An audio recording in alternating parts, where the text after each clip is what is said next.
everybody. Welcome to Real Talk Fins Talk. I'm your host, Steve Malloy. Joining me, as always, tonight is Rob Mosley, a.k.a. Dolphin Thirsty. And as promised, our special guest tonight, the one and only Douglie Durong. What's up, guys? It's a pleasure to Hey, be on. it's a pleasure to have you on. But before we get started, I want to tell everybody, remember, we may not always agree everything Dolphins, but there's one thing we can agree on. We are all Dolphins. Yeah. Don't Well forget said, that. Steve. Yeah, thank you. And don't forget to hit that like button, share, subscribe. We're almost at 1,000, guys. So nice. yeah, we just got a few more to go, and we'll be right there at 1,000. So we are growing here in the Fins Talk Sports Network, and following the show tonight is Fast Break. And they're going to be talking basketball, the Miami Heat. So make sure you all catch that tonight as well. All right, so let's get started. This should be a lot of fun. I just wanted to talk about minicamp, basically. I know it's finished. We're going to be starting the real camp here soon in July. But Doug, I'm going to start with you. And I want to talk a little bit about the offense. Now, I said in a couple shows ago, I said I wasn't real worried about the offensive line. But since that time, we have Connor Williams who is holding out, and what really scares me is we have Liam Eichenberg playing center. So that kind of worries me. We've moved this guy around from tackle to guard, now center, and we don't know if Connor Williams is going to be with us next year. Hopefully he will. When he was at that position, he was the top 5 center in the NFL. What's your take on that, Doug? How do you feel about the O-line at this present time, especially with Liam Eichenberg playing center? The O-line always worried me, especially right tackle to his blind side. But from what I'm hearing, Liam Eichenberg is actually doing pretty well at center. That's why he got the orange jersey on the last day of mandatory minicamps. Right. And that where he's at now when it comes to his snapping was better than Connor Williams was at this time last year. So from what I'm hearing, it's a surprisingly good move so far, but we'll see how it pans out. But yeah, Connor Williams has come back. It's good to see that, God forbid something does happen, we do have a viable backup and we can swing Liam Eichenberg over there.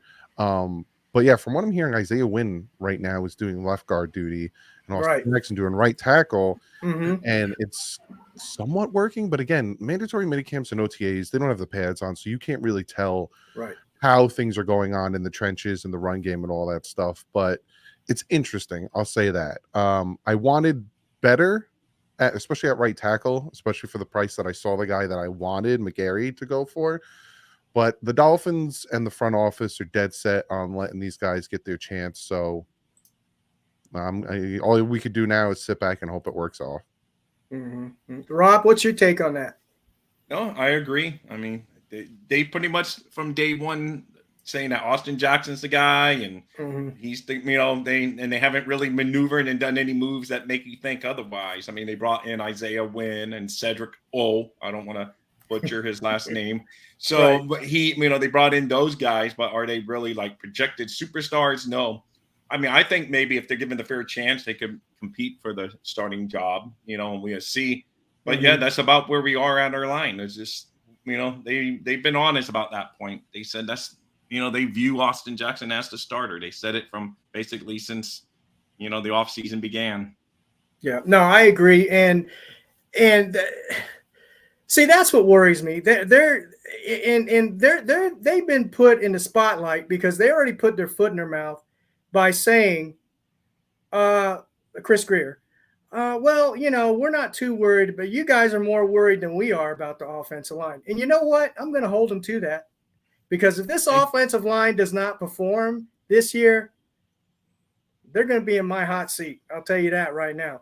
But as far as Liam Eichenberg playing center, it just scares me, man. I just can't see him playing. I can't even see him playing in the XFL level. That's just my take.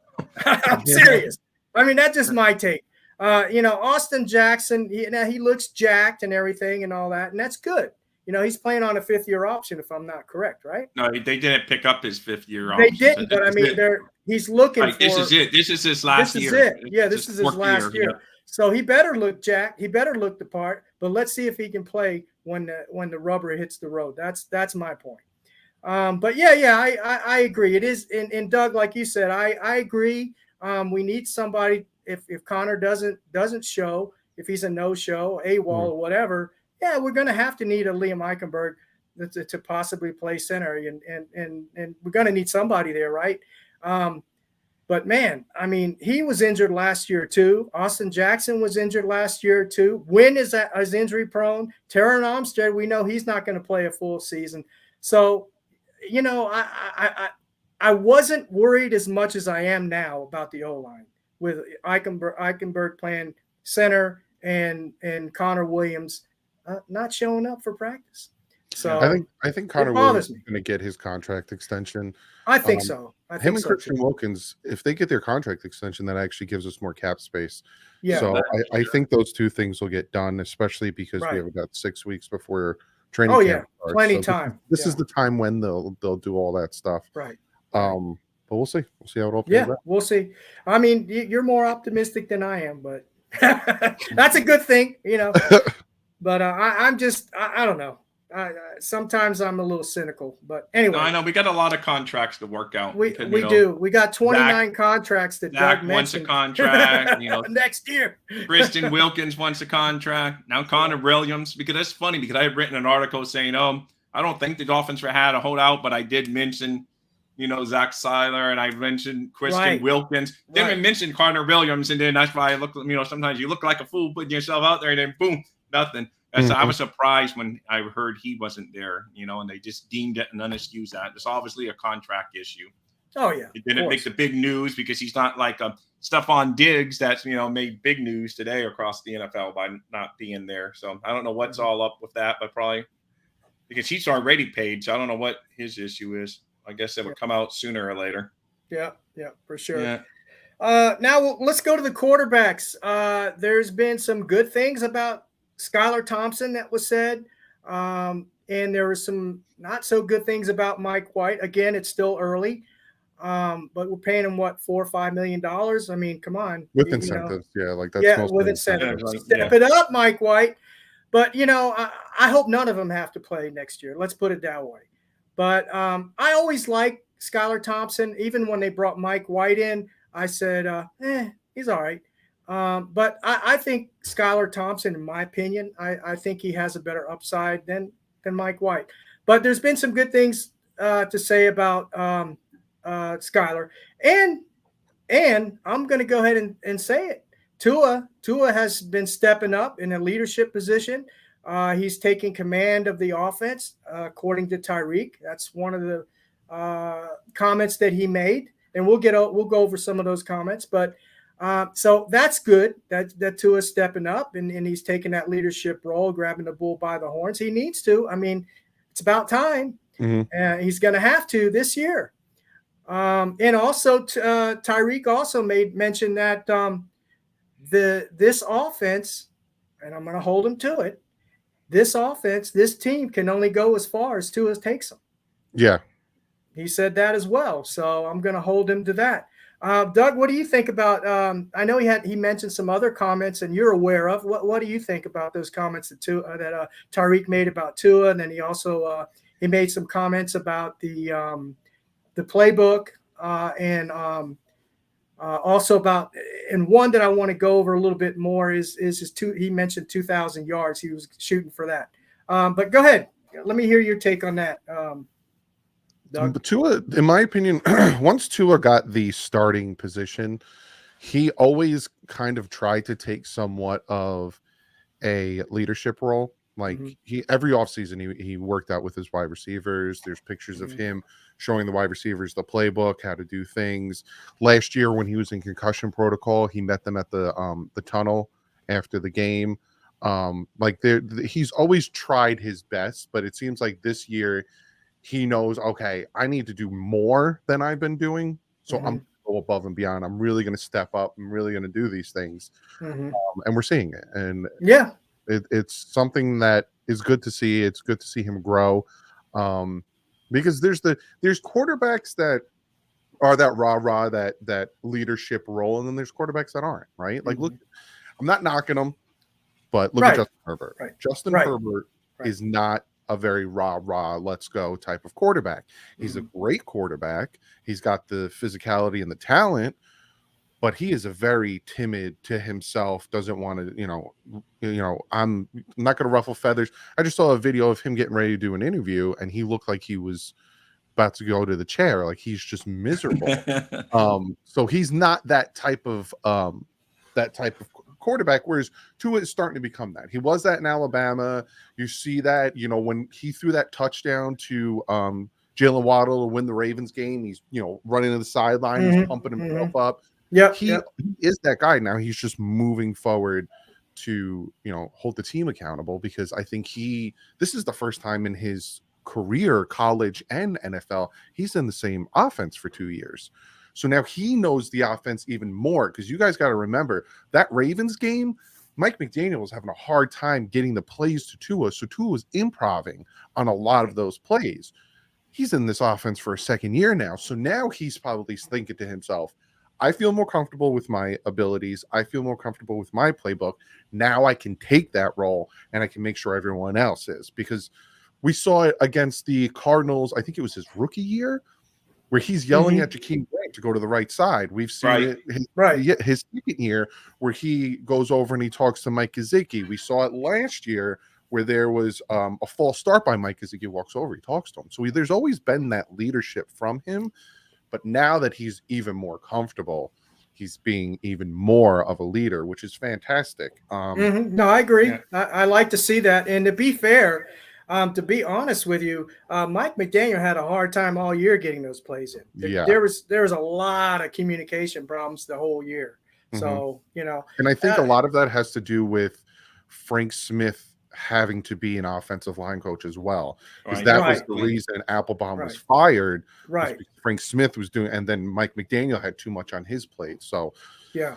we'll see. Good But points. We'll Good see. points. That's always my saying. We will see. yeah, that's all we can do. We just Yeah. got Now, let me ask you both, Rob, and before I get started too, Rob, I'm sorry, I forgot to promote your show. You No have worries, man. It's okay. No. You have Dolphin Chatter, and in the mornings, and then also you have DolphinThirsty.com. Let us know real quick before we continue what you got going on in those Well, arenas. thank you. Well, DolphinThursday.com is all thing Miami Dolphins. We even got trivia. We got news. Right now, we do a little more trivia because there's not much news coming out, but anything that comes out, Miami Dolphin Rise, I write about or talk about one way or the other. So we got that. And like you guys, I'm growing, just started my YouTube channel and way behind you guys at 200 something subscribers. But, it's fun. It's a growing process. I learn. I watch my beginning videos. I'm like, oh my God. And I've seen, I have gotten better being my own judge, because I just went out there. So it's fun. It's all good. I'm Dolphin Thirsty here on YouTube, Dolphin Thirsty on Facebook, Instagram, and Twitter.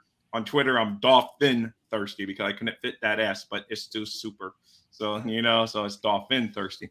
But thank you, Steve. Oh And no, thank you, man. I'm sorry. I completely yeah, no forgot. problem. I'm But so sorry. It won't happen Douglie, again. we all know where we can find you. You're one of Oh the big. yeah, we know where we But can just find in him case, at. just in case someone's in here and doesn't know, where can they Yes, find you? exactly. you Google the name. No one has that name. So if you want to find me on Twitter, YouTube, Instagram, PlayStation, Xbox, my gamer tag is Douglie Durong. I'm everywhere as Douglie Durong. But I will say this, right? I started 5 years ago, and I had barely 200 subs when I started doing this, because I had a different channel when I started this. It was Right. hard. My first live stream where the Dolphins drafted Mika Fitzpatrick, I had like 50 people in that live stream. And I was like, whoa, 50 people. And like you said, Rob, you're having fun.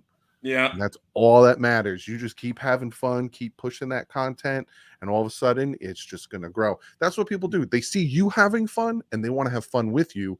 So they join the fun. And that's it. If you're angry all the time, if you're screaming all the time, there's times to be doing that. Don't get me of wrong. Course. Yeah. But if you're just having fun, man, people want to join that fun. So just have fun.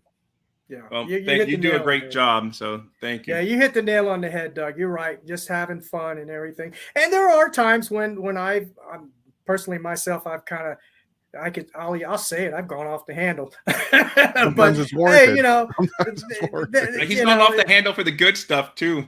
Yeah. We were going to win the Super Bowl the minute we got Bradley's job. So see, I can point out your positives. You were like, Super Bowl. My homer came out for sure. My homer came out in me. No doubt. But getting back to our topic of what we were talking about, Tyreek also mentioning something about the playbook. He said he wasn't. He was like a blur and to him when he came in and all this. Now look. I have a hard time believing that. The dude was in a West Coast offense since the beginning of his season with the Kansas City Chiefs, and he's got Andy Reid for a coach. Come on. I just look. I'm not saying he's lying or he's how do you say it? The verbiage and stuff like that. Yeah. There you go. Stuff.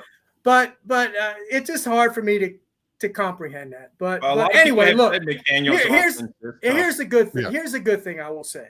Okay, if that is the case, okay, and he is, being honest and sincere about what he's saying, which to a degree I think he is. Man, can you imagine what he's going to be like next year? What this team is going to be like when they completely grasp this playbook? He must have cornerbacks and defenses in fear when he said that, because if he was out there just playing sandlot football, can you imagine what he's going to be like next year? Yeah, that's crazy. That's crazy. He didn't have the full grasp of it. I could see that. It's right. From what I'm hearing, Mike McDaniel's offense it's a lot, right? Yeah, it is. And sometimes, and especially with Tyreek, as long as the quarterback has it, which Tua did, he can just very easily in the huddle call the play. And then if Tyreek kind of looks like, wait, what? Just tell him, look, you're going to run a post at 5 yards, or you're going to run it out here, and you're just going to just get open, and I'll get you the ball. Essentially, and he was. Just pull Marino and say that. Look, just get open. I'll get you the ball. Just run a zig, and the ball is going to be here when you turn your head. Right. Because apparently being a spot thrower is a horrible thing now in the NFL. But the effort play against the Ravens, this let it go, let it rip. So he's got him beat by 5 yards. All right, I'm just going to chuck it up there. It's going to be an easy touchdown there. But him talking about getting 2,000 yards, I love the aspiration. Yes. But I don't know if and that's what we're the greatest show on turf part 2. Then there's a possibility if all of a sudden we are putting up ridiculous yardage numbers. But I like that he wants to continue to get better. That's something I like to hear from him, and he's not resting on his laurels. Yeah. Yep. No, I agree, and I like him hearing him. I like him saying that. I mean, that shows, like you said, Doug, he wants to improve and he wants to do better. He wasn't satisfied with his production last year or whatever it might be. But what scares me on that part, and not really scares me, what concerns me is, okay, you're going for 2,000 yards. What about Waddle? What about Chosen? What about Barrios? What about Isakamo? What about Craycraft? What about A-Chain? How are you going to get 2,000 yards when we got all this talent on this team? To be spread around is what I'm thinking. They're going to try to spread it around. And look, we all know if they're winning, no one's going to be complaining about this. No, of course not. It's like when you start losing, if we go through a 5-game losing streak again or something, then you're going to hear all the little complaints like, stuff in the locker room's not that great. But winning solves all of it. Yes, they all want their stats, but Tyreek's already getting paid. Now, Waddle may be the guy that wants his stats because he's looking for the big contract. Tyreek already has it, so I don't think he's going to be as worried stat-wise, other than maybe if he's trying to build a Hall of Fame career, of course. But but other than that, he already has his bag of money. Dude, I want him to have 5 Super Bowl rings. That's what I want him to have. I don't care about the exactly. Yards. I really don't. Believe me, I hope that happens. But, I would take 1 at this point. Come on. Yeah. 1. But the bottom line is 2,000 yards. Wow. And then not only that, but I'm just saying if we got Dalvin Cook, he's already said that he wants to go to a team and he wants to have the ball. He wants to be a valuable asset to the team and he wants to carry the ball. He wants the ball. So he's not going to come here and sit back and not get the ball. He's going to want the ball. And see, that's what I'm afraid of. Is I know Tua Tagovailoa, Tyreek Hill, all these folks are talking about wanting to get the ball and they're wide receivers, and that's something I really don't want to continue to do as what we did last year. I don't want, honestly, Tyreek Hill had 170 targets last year. Waddle had over 100 and something targets last year.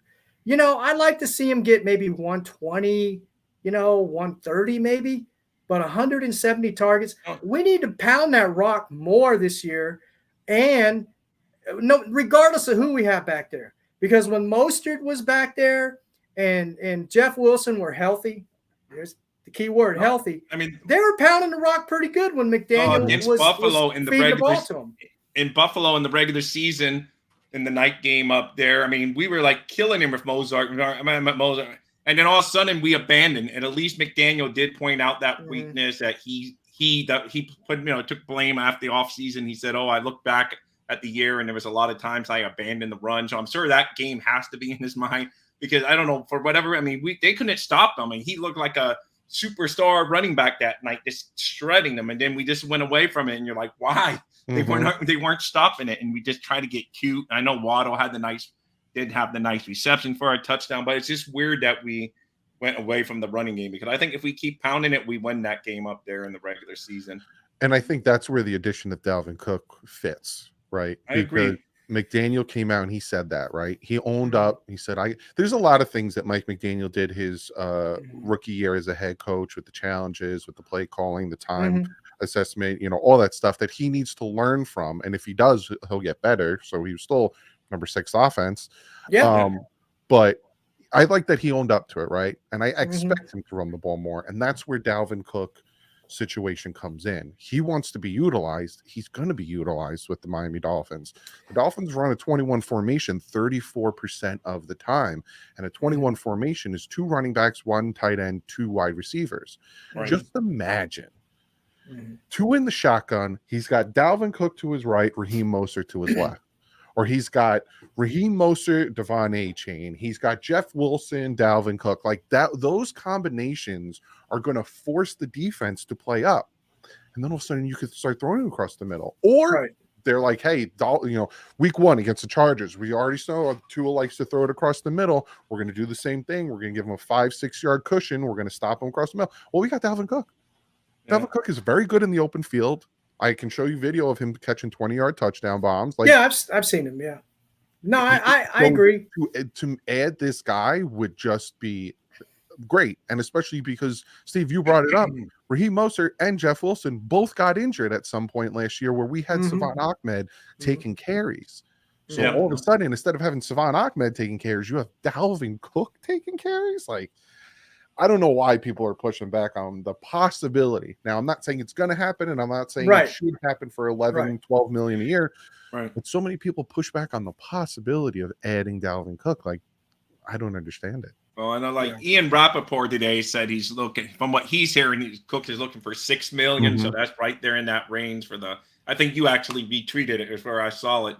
Yeah, I could see that happening. I could see, if it's a 1-year deal, I could see about $6 million. If it's like a 2-year deal, how the Dolphins like to structure their contracts. They'll give them like a 3-year deal First two, he'll get his money, and then after that, they can move on from him. That's kind of where the Dolphins have been doing their money, because for the next 2 years, you look at Tyreek Hill, Teron Armstead, Bradley Chubb, Jalen Ramsey, all of these big guys that we got, even Xavier Howard. After the next 2 years, they can move on from all of them and get millions in cap space. Right. The Dolphins gave themselves a 2-year window to get a championship. Why would you think they're not going after Dalvin Cook? They already went after him before. They went after DeAndre Swift. That's right. That's true too. Yeah. Saying, they're happy with the running back room. If they were so happy, why would they try 2 separate times to add? Why did they actually 3? Tried to trade for Dalvin Cook. They didn't get him because too much, right? They draft Devon Achane, and then they tried to trade for DeAndre Swift. If they are so happy with this running back room, right, why are they doing these things? Now, I think they're happy with Mostert, and I think Mostert is a big part of this offense, but it's like the health and everything else. It's just the pieces aren't adding up to them sitting back and going, nah, Dalvin, go play for the Jets. Like, are you really going to let that man go and play, and you have to face him twice a year? I don't know. I don't see it. Yeah. Well, let me ask you this. Now I've lost my train of thought. I was gonna. I rambled too much. I apologize. No, you're good. You're good. You're good. You're good. Trust me, you're spitting out knowledge. Okay. Dalvin Cook. I was gonna say something about him. Oh, I know what I was gonna say. Okay. I know what I was gonna say. Now you already had Tyreek Hill saying that he didn't learn the playbook, or he didn't grasp the full playbook. Now, you bring Dalvin Cook in here. Is he going to grasp the playbook? Yeah, because it's the same style that he's been running with.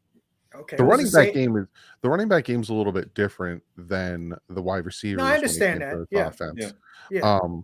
But yeah, I think, especially you got all of training camp to learn it, and he's been in this type of system. He fits. A lot of people ask me, why don't they go after Derrick Henry, or why didn't they go after anyone else? It's because they don't really fit. Dalvin Cook fits to the point where Mike McDaniel wants him. So he fits that offense, like Ezekiel Elliott, Hunt, all these other guys. Now Robinson's out there. They don't really fit that offense. So he fits. I agree. And I think it'd be like a good learning, like almost like a tutor if he's there, Devon Achane, because people say, oh, it's going to push him back to the back, but it would give him a year to learn from saying, oh, this guy does it this way. It's how a pro approaches the game, and I think it would actually be a benefit to him in the long run. Especially, it's like a 3rd and 8. You throw Devon Achane out there, Oh, it's a 3rd and 1. You throw Dalvin Cook out there. That's the big difference. Dalvin Cook, Mostert, Wilson, and Cook all have their different tendencies. Cook is he's better. Like, I'm not gonna beat around the bush. He's better. Oh yeah, no doubt. And then you put him in those short yardage situations or December football where you're running the ball. Yeah. Now you have fresh legs because you have that type of rotation with these guys, and you have the depth. That's the thing that the Dolphins for the past however many years struggle with is depth.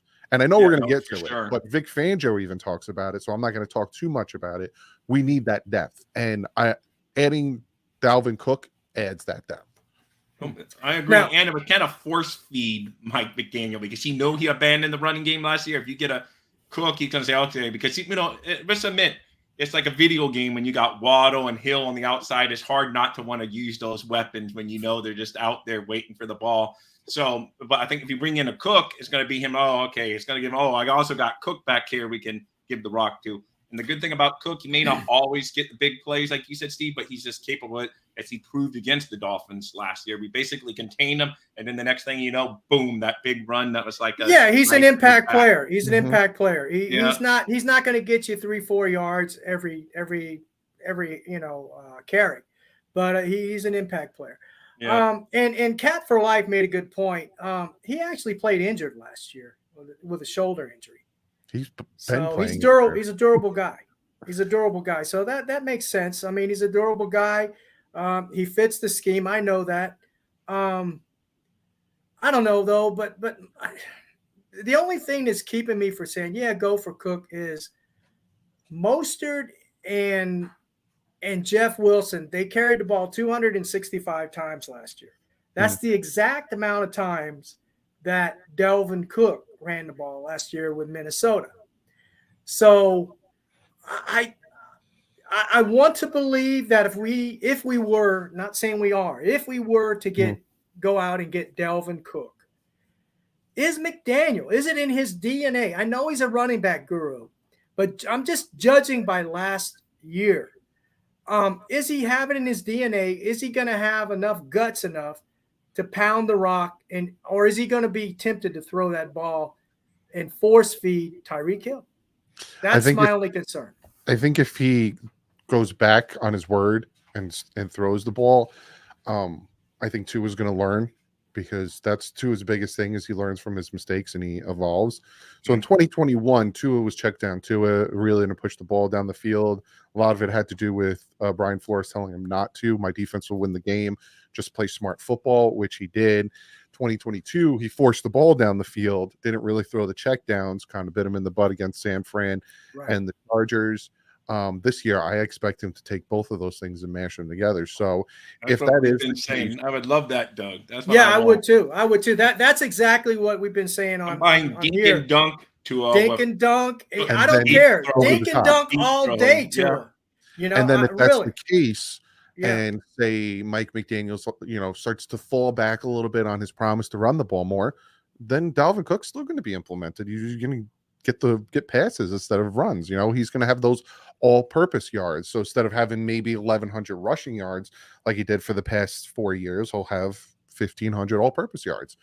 He'll be implemented, is what I'm saying. If you go out and you get a Dalvin Cook, there's no way on God's green earth you're not going to implement him and make him the star, one of the stars of your offense, especially because we don't have any tight ends. Well, as my buddy up there always says, we'll see. Yep. Yeah, that's my saying. We'll see. We'll see. Time will tell. He was definitely we can all agree for one thing. He definitely makes the Dolphins a better team if he's added. So yeah, I agree with that. That's a fair. Yeah, no, you're not the big go get him guy, Steve, on Dalvin Cook, but you I'm do not agree the big go get him, but look, he's better. Yeah, I do. Of course, I have to. Just look at him running, on film and games. But yeah, I'm not the go get the guy. I'm not advocating for him. But if we get him, would I be mad? No, I would not be mad. I would just like to. I would just hope to see, that like Doug was saying, that McDaniel utilizes his skills and talents. Balanced offense is what we've been wanting. Balanced offense. Yeah. Boom, bingo. You said it. That's correct. Yeah. I agree 100%. All right, let's move on to to the wide receivers. And we'll just clump them in with the tight ends, Doug and Rob. How do you see this wide receiver class, Doug? I know the chosen Anderson. He's been big talk in the camp. It seems like his veteran presence is known, and his speed is still showing. It doesn't look like he's lost a lot in his speed. He's a 4.3 guy, 4.28, 4.3 guy. And what I like about him is, if we were blessed that Tyreek or Waddle didn't go down last year, but if a Waddle or it's a knock on some wood. Yeah. I know. I don't want to jinx it. Or if a Tyreek goes down, personally, I feel comfortable judging by his past production chosen. I'd say we're not going to be the same. We're not going to have the same caliber as player as a Tyreek. No, but we're going to have somebody that will adequately, come in and be a good replacement. A drastic fall off is what you're saying. Drastic fall off. Last year when our left tackle went down, it's a drastic fall off. Whoever else. Well, I hate to say it, we're going to have a drastic fall off again this year if he goes down.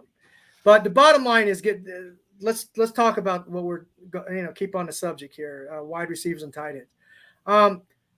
He's also has another added benefit that Tyreek and Waddle don't have. He's 6'3". So he's a taller guy, bigger target. He brings a different dynamic to the wide receiver core. Exactly. And I'm hearing he's been doing really, really well. Yes. My dog. Yes, that's what I've heard as well. So I'm happy with Chosen, and I think he's going to be the number 3 guy. What's your take on that, Doug? What do you think? How do you see this wide receiver class breaking down? I think it's so funny because we keep talking about Cedric Wilson Jr. and we're like, Dude, "When's he I get don't traded? even When's he bring gonna him get up traded?" anymore. I'm sorry, I just don't. I think he will get traded. Yeah, I do I too. think it's something that will happen because you got Braxton Berrios, right? Who has just, he's not only is he going to be dangerous in this offense, but he's a special teamer, right? He's going to be a kick punt returner, really pivotal there, not having to have any of our stars be back there doing kick and punt returns. You got Eric Uzukoma coming out. I'm hearing good things about him. Robbie Chosen, which I still have a hard time saying his name. Yeah, me too. They have a good wide receiver is like one of the few areas on this team that have great depth and doesn't worry me at all. Like I really like the wide receiving core, and I think that Mike McDaniel and the front office put together a really good wide receiving core for Tua to play with, and you see that now. They finally got this guy some weapons, and he does well. And then what happens? People give the credit to the weapons. But it is what it is. But yeah, I really do like this wide receiving core, and I think it's the best area on this team right now. Oh, for sure. I agree. Yeah, for sure it is. For sure it is. And that's why I have a hard time, kind of putting in order who I think is going to be playing the roles. Now look, I like Berrios. I said this when we got him. I think he's going to be a sneaky player for us. He's going to be the sleeper. He's a really sneaky slot receiver. He's a good route runner. He wasn't utilized as I think he should have in New York. So so I think he's gonna have a role here if it isn't just punt returns and kick returns. And by the way, A-Chain can do that as well. So we've got two guys there that can handle that role as well. And speaking of the wide receiver core, of course, I think it's going to be Chosen is going to be our third wide receiver. And then I think it's going to be between Barrios and I'm going to go out on a limb and say Easy E. Okay. And Craycraft, I know Craycraft he was a favorite there for a little while of Tua's. And he's another good guy. He's a good receiver. Can catch the ball. Good route runner. Crisp routes he runs. It's going to be tough decisions for these guys. I'm glad I know. And you both brought him up, Cedric Wilson. But unless we can trade him, he's going to be on the team because it's a salary cap hit is brutal if you don't trade him. Yeah, 100%. Hopefully, I don't want any other people to get hurt around the NFL. But if someone gets hurt, like in training camp, maybe some team. But I don't care if it's like a future 7th round pick, whatever. You just move on from the contract, Well, you just want to get rid of him. He's an okay player. I actually think he's an okay player, but for whatever reason, he didn't excel in Miami last year. He still talks like he likes Miami, and McDaniel still talks like he expects stuff out of Wilson. So we will see, as I'd like to say. But you definitely got to move on via trade, not cut, because it's like a $7 million hit against the cap if you just cut him. Yeah, and the thing is, he was going to be our starter last year if we didn't get Tyreek Hill. They signed him, and then they traded, and then they were like, "Yeah." Right. It was like, okay, I guess he's not our starter anymore. I know that's why we put the franchise tag on Gesicki before we got all the different weapons too. That was just a stupid move, in my opinion. We can't traded him. It's just, and it came back. Too bad we couldn't move. At least get like a 4th round pick for him. Under the friend, we didn't do it. I was hoping we would get something just to get back, and we will see. So it's all good though, man. Like I say, the Dolphins are finally moving, I think, the right direction. I know we say it every year. I know you probably said this story 1,000 times, Doug, but how did you become a Dolphin fan? Because are you down here? Where are you exactly? I'm in South Florida. I'm in New Jersey. Okay, and was it your dad that was a Dolphin fan that got you hooked? Yeah, my dad grew up. He was born in '65, so he grew up with the Dolphins. Been a Dolphin fan most of his life, and I just got to watch him be a Dolphin fan and hit the passion he had. And then also, I was born in '87, so I got to see Marino throw the ball, and that really put the fire in me. And then I get to watch Jason Taylor and all those guys play. So that's what you've been hooked. Yeah, I hear you. It's been. Steve remembers the Super Bowl winning years. I remember this. I'm old enough to remember the Super Bowl losing years. I had season tickets to the Orange Bowls in the 70s. So I got to see all those guys, play and everything. Yeah, what a wonderful time that was. Yeah, But we just where won are them. you at? Where are you at, Doug? And where in New Jersey? I've been to New Jersey. I went for military training in Fort Dix in New Brunswick area. Oh, okay. That's not far from me. I'm Middlesex. I'm by like Okay. Plainsfield and stuff like that. Okay. Yeah. Yeah. So That's a nice. I don't know if you've been through New Brunswick. That's a nice little quaint little town there. yeah, A my lot of wife nice. used to work there. Yeah, nice little eateries in there and everything. You can spend a lot of time. So do you do the MetLife takeover every year? Yeah, or I every- do. But I'm probably not gonna this year. Oh yeah, because it's I on know a Black Friday was kind of it's cool, but kind of bad in a way too for the Met. You know, it's like it's cool that we're the first ever Black Friday NFL game, but then it's also kind of bad for the fans that do that MetLife takeover every year. And it's like 4:00. Like, what do they think people don't work on Black Friday? I know that's it. I know it's just it's Ridiculous. crazy. It's just they just figure everyone puts a stop anything NFL. Oh, the NFL Right. on the world stops. They have to watch us. So I mean, college football has been on for Black Friday for years, but that's just kind of like a tradition and stuff. Yeah. And then but yeah, now the Dolphins are so. Yeah, that's the NFL weird. season put we'll see how it does. If it does well in the ratings, there'll be something every single Yeah. year. Yeah, for sure. So Doug, what do you think about the tight ends? How do you see? I know the tight ends haven't been getting a lot of glory in the mini camps, but I'll let you know how I feel, and then I'll give it to you, and then back to Rob. I think we're okay. I don't think we utilize the tight ends the way that a lot of people would suspect, which is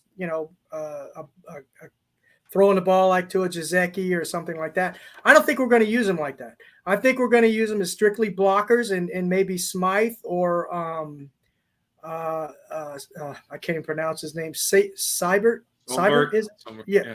Well, anyway, right. Eric Subert or whatever. Look, I've seen some film on Eric, and he's a really good blocker. He's a really good blocker, and in fact, that's all they utilized him for when he was playing with them, with the team. Was it Denver? I think it was Denver. Yeah, I think so. Yeah, I think it was Denver. Anyway, so and he can catch. So I think he's an adequate catcher. And I mean, that's all we need. I think Tyler Croft. So he's in there too. Tyler Croft might be the odd man out. I don't know. Now don't forget we have Tanner Connor too. Now he's another guy that runs a 4.28 or 4.3 as a tight end. And he's going to probably be battling Higgins for a spot. Higgins, I don't know. Yeah, that's going to be. That's true. I agree. He's probably battling Higgins. See, one of those two may make the cut. I don't know, but we'll see. And then one of them can sneak onto the practice squad, maybe. You don't know. So. Yeah. I think Tyler Croft will be the odd man out, though. That's just my take on it. I don't know. How about you, Doug? How do you feel about that? I think they're going in a different direction with the tight end. And I think you'll be surprised how they replace Mike Gesicki. That's where like the Higgins comes in. That's where even Eric Izukoma comes in. Yeah. Where they will replace Gesicki in that aspect. But the biggest problem, and I talked about this with Gesicki when, I think about for the past 2 years, Gesicki's on the field, they're going to pass the ball. Gesicki's off the field, they're going to run the ball. It's like when Ryan Tannehill would say, go, go, go. Yeah, God, that was awful. It was a run. I remember that. Go, I was like, I know what he's going to do. Yeah. It was the same thing. And I think that's where they didn't want that. They want the Durham Smythe type. They want the Sorbert type, maybe even the Tanner Connor. We'll see if he can pan out type, where these guys can block, but also, they can go out and get the ball. Like Durham Smythe is reliable hands. He reminds me of Tony Sperano. Not Tony Sperano. Anthony Fasano. Anthony Fasano. I liked Anthony Fasano. He reminds me of Anthony Fasano. He's a Jersey guy, so I love Anthony Fasano. But I think that's what they're looking for. Right. Okay, we can block, but then we can play action and have our tight ends run like these short, shallow routes, and then we get into the red zone. Hopefully they have the jumps like Gesicki did. But that was the thing that Gesicki was the best at, was getting up and getting the ball. But other than that. He wasn't really good at yards after catch. He wasn't really good at blocking. People put their graduation goggles on when he moved on. Not saying he sucked, but he was limited. And, we'll see if we can replace him with the scheme that they're trying to do. Right. Yeah. And I haven't thought of that. You brought a good point. Yeah. Easy E and Who's the other one you mentioned? Higgins. I'm an old guy. Higgins, Higgins, right? yeah, Higgins, right? Elijah Higgins. Yeah. That's a good take. I think you're onto something there for sure. Yeah, that's good. All right, let's move on to the defense. Vic Fangio, I think he's probably the best pickup of all last year, of all this year. To be honest with you, he's going to help out Mike McDaniel tremendously. He's going to help out Tua in the defensive looks, and Tua's already said he has. But here's the thing. I said this when we picked him up, and I said, okay, we got Vic Fangio. Past history says he's had really good defenses, right? This is his first year with the Miami defense. And I said, my opinion again, I could be wrong, I could be right. I've been wrong a lot of times. But I just don't think that he has the right people in place to fit his scheme and what he's trying to do. Primarily organic pass rush. Now, in his speech, when he was talking, and I know, Doug, you might have a different take than I do on that, and that's okay. We can disagree. But I think that we are going to pick up more players. I think he's going to go out and get more players, maybe inside linebacker. Now, he was pretty vague in what he said, but I think it's inside linebacker, safeties, and don't be surprised if one of our defensive tackles is traded. Well, that would surprise me because that's where I think we're kind of weak. Yeah, we're thin at defensive tackle. But we are weak as far as depth goes, right? But right. I don't think, and this is just my take and my opinion. Look, I love Christian Wilkins. Okay? He's a leader in that defense. He's a charismatic guy. I just love him. He's a lovable guy, right? He's just a big teddy bear out there, but he's all over that field. He gives 120%. But can we pay him the money he wants? And past history says, no, Greer's not going to pay that kind of money for especially a defensive tackle. I like him, but I just don't think he fits the Fangio scheme. Of course, we haven't seen any evidence of that yet. Only Vic Fangio knows he was brought here for a purpose. That was to fix the defense. And okay. I look, Christian Wilkins. Hey, Steve, read the private comment. We got 2 minutes according to the big boss. Okay. Well, anyway, what's your take on what Vic Fangio said? I know we probably disagree on that a little bit. But that's okay. I think his worry is depth. I think, he said we got the good players that are going to need to play good, and those are your starters, right? Right. You look at every level on this defense, we have starters, we have stars. I think what worries him is the depth, and I think his worry is defensive tackle, middle linebacker. The depth there is thin. Also, safety. I've been banging the table for safety all off season. I got a little pushback because of Brandon Jones, but he doesn't really fit the scheme that Vic Fangio is going to run. Brandon Jones? Yeah, and I've said that too. Yeah, so no, I'm with you on that. I think what Fangio was talking about was depth. And I think that I could still see them making a move at middle linebacker, defensive tackle. Akeem Hicks is still out there. Yeah. Even safety. I still think that they're not done, and I think that's what they're going to use this next month and a half to do. And they got 6 weeks to do it. You're right. So one real quick question, Doug. Some from our guest from you, Anthony wants to know: is like you grew up like in the area where Mike Trout grew up? Is that the area you're from? No, that's about like an hour away from me. Okay. And he also wants to know, how's it feel to grow up being a Dolphin fan in enemy territory? That's why I started the channel. Good idea. They don't talk about the Dolphins, and right. We would beat teams, and it would be how the team lost, not how the Dolphins won. So I said, sure, I'm going to start this channel. I'm going to send it out to Dolphin fans that need it. And we appreciate you coming on tonight. Definitely appreciate you coming on. Telling us to wrap up. So Dolphin fans, thank you. Like and subscribe and fins up. Yep. And Doug, again, thanks again, brother, for coming on. We're going to have you on again if you'd like. We had a lot of fun here. But we got to go. It's that time. And I'm going to say, remember, everybody, Dolphins number one, baby. Fins up, guys. Dolphins number one.